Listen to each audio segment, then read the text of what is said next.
One could argue that conditioning is the most significant barrier to awakening. Why is this? It is because conditioning is what adds on layers of complexity to the simplicity of what awakening is and what it means to be free from psychological suffering. One of the most salient examples we have gone over is language. It shapes the very way we think, perceive, understand things, and boils all the way down to how we even understand our sense of self. If you want to talk about how conditioning shapes the way you function and understand things, just take a second to look at your own sense of self. When was the last time you really did that? When was the last time you really sat and examined your sense of self all the way down to its core? I'm sure for most people, this is not something that is typically done.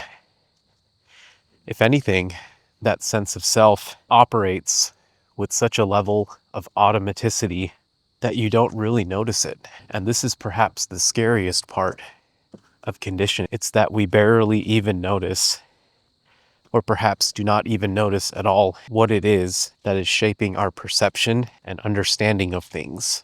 This is why a lot of people say that awakening is very simple, but the complex part is letting go of what you think you know, what you think you understand. If anything, we are trying to pull back layers of complexity to reveal the simplicity of what is already there. Simple example, when you have a car problem, you have a check engine light or some kind of issue, it seems really difficult at first. You have an entire car to look through, you have a plethora of problems and issues to examine, but when you really dig into this engine and you peel apart all the layers, you find that everything is much simpler than it initially seemed. But the only way things seem simpler is if you can reduce the complexity of what you are looking at. You have to be able to sit and take a serious look at your own conditioning, because until you can do that, your conditioning is going to dictate how you perceive things and how you understand things. And if you can't do this, you are going to have a lot of challenges with awakening, because you are going to attach to things that cause psychological suffering. Saying here, when you have a hammer, everything looks like a nail. When you have a mind, everything looks like a perception. Everything looks like a problem to be solved. Once you can understand this and see that conditioning involves everything that your mind takes to be reality, you can start to unravel the layers of what are involved. I've gone over neuropsychological functions before, and this is a good example of what it means to peel back layers of conditioning. What does reality look like when you take away color vision? What does reality look like when you sit with a silent mind and your functions of language are not dictating everything you see in front of you? This is something that we can do ourselves. We don't have to look at extreme examples of brain injuries or neurological cases. We can simply sit and reflect ourselves, because we also have the capacity to contemplate our own functions and question what it is we are being conditioned by. Because the truth is, no matter what you do or do not do, you are being conditioned by something. This is because everything has an interconnected nature. You cannot separate yourself from your environment and claim to be completely unconditioned by what is around you.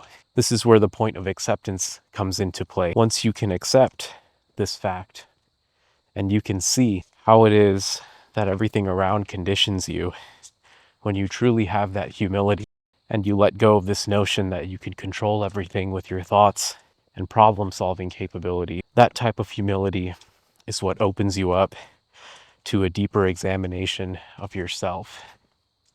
But you will not get to this point until you really sit and accept this fact. Once you get to that point, you will be able to see that there are many different layers to what shapes and conditions us. In certain spiritual practices, you might see descriptions of the 5 aggregates. In other spiritual practices, you might see descriptions of the mind and body. In certain scientific disciplines, you might see an attempt to reduce everything to materialism. In other disciplines, you might see attempts to reduce everything to consciousness. These are all ways of reflecting conditioning. They all involve conditioning of the mind.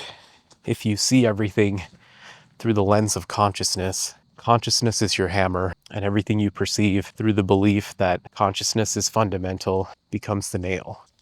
This too will blind you in certain ways. And why is that? Because you are identifying with conventional reality. Reality as it has been constructed and believed upon by your own mind. Just imagine for a second how difficult it is to let go of this notion of control. I see this all the time with therapy patients. They try to control their narrative.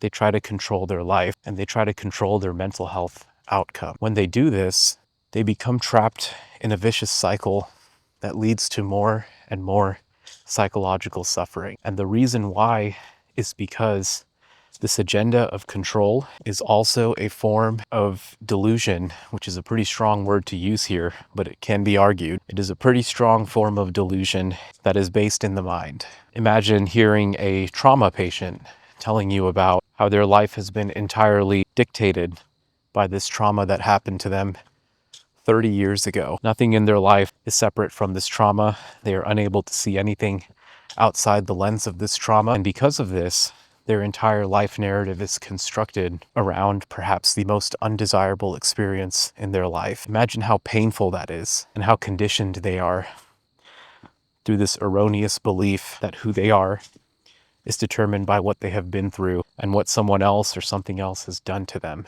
It's a really sad thing to see in therapy because the very thing that has caused the most suffering is also the very thing that controls the direction of their life in such a problematic way that they don't know what to do other than to turn to avoidance strategies. If they can at least get some short-term relief, then they will be fine, even though they know in the long term they can't really do anything about it. We can see similar patterns for people who don't have clinical disorders as well.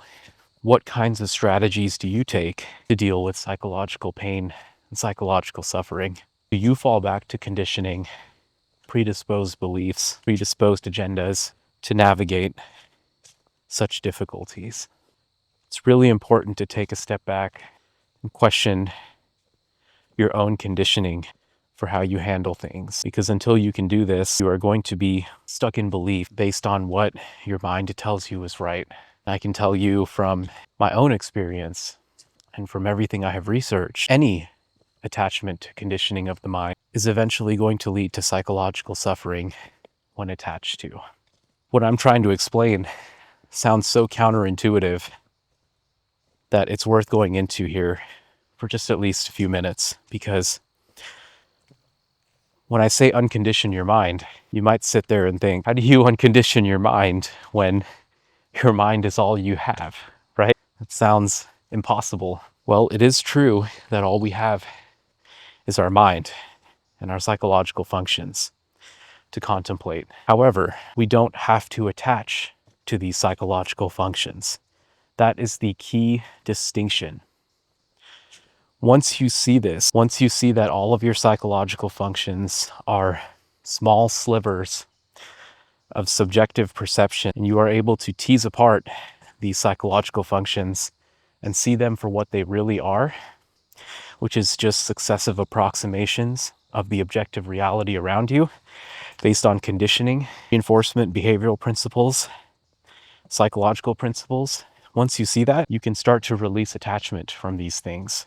Going back to the trauma example, this is precisely what we do with trauma patients when we treat them. We don't just tell them to get over it or to just move on, because that's going to further reinforce the narrative. Instead, what we do is we find the boundaries and the thresholds of this conditioning of what the mind has created to cope with such a painful experience. We find these thresholds and boundaries, and then we start to reassess. We start to recontemplate what it is the mind has constructed. We start to look through different types of therapies and approaches, what insights we can draw about what it is the mind is trying to do and what other things are truly important to the person. What is this trauma really about? In a similar vein, you can do the same thing for yourself. Who is it that is seeking awakening? What is it that you are trying to address? by finding an end to psychological suffering. You need a really good degree of introspection to understand what kinds of conditioning you have, because conditioning is so deeply ingrained in who and what we are that it is sometimes, I'm not going to say impossible, but it is sometimes very difficult to peel back those layers. This is where something like meditation and things I've talked about in previous videos related to understanding through the basis of insight, a holistic, collective, deeper analysis. This is where you can make a difference in contemplating things and your conditioning. If you go by knowledge, again, we're primarily basing things in language functions, and we know that those are inadequate because they're so reductive. To see the deeper picture, the more holistic picture of what it is that's going on. So what I encourage you to do is to just slow down, take a look, and really examine what it is that's going on, what it is that is causing you psychological suffering, and what it is you are trying to solve, and what it is that has led you to this point of even contemplating a path to ending psychological suffering. Slowing down is perhaps the biggest part, and it's not really slowing down that's most important. It's applying your attention in a broader and more correct manner.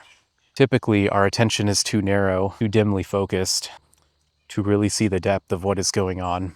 We might contemplate something in passing or just for a split second, but then we return back to what it is we are doing. When was the last time you spent an entire day, 10 hours, sitting down and just examining who you are, what it is that's going on, and all those different aspects? We get so caught up in our day-to-day lives. We're so focused on the external aspects of what is going on that we miss the internal aspects. We miss the core insides of what we are and how it is that our thoughts and functioning of the mind shapes what we perceive.